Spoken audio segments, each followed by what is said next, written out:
on the Grand Canal again, kind of watching over my shoulder. The tide is in. It's not an Acqua Alta or anything, but the tide's just kind of high and the water's splashing behind me as the boats go by. But I'm telling you a story this time about the Pesaro, this one right behind me.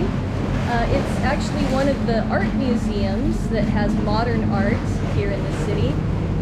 Most people think of the Peggy Guggenheim for modern art, but really don't miss Pesaro. It's quite wonderful, really great stuff. A lot of fin de ciel. Anyway, I'm telling you a story for Quattro Minuti con Casanova. There's a kind of a tenuous connection here with Casanova, but it's likely that he visited this place at least more than once.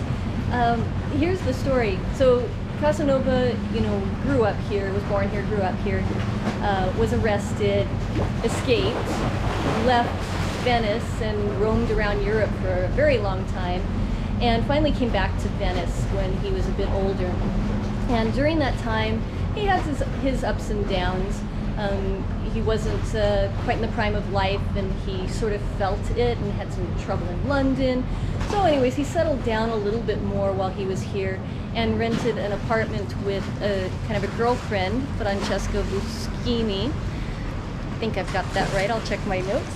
And anyways, that apartment's over in Castello on the Barberia delle Tolle.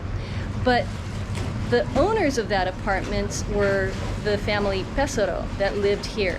So I like to kind of picture him coming here to pay the rent each month. When he had to flee again because he angered some wealthy noblemen, Francesca continued to live there with her mother and I think it was her brother. And then probably Francesca was bringing the money because Casanova was sending her money for the rent. And she stayed on there for quite a while. So he probably went there to pay the rent. However, there's also another reason he was probably or likely visiting the place. He was friends with Chiara Pesaro. And so there's some stories of them hanging out together as friends, being social together. And so it was pretty likely he went there. With these stories about Casanova in Venice, we have his memoirs to go on, we have some documents in the archives, we have occasionally some letters and other notes by other people.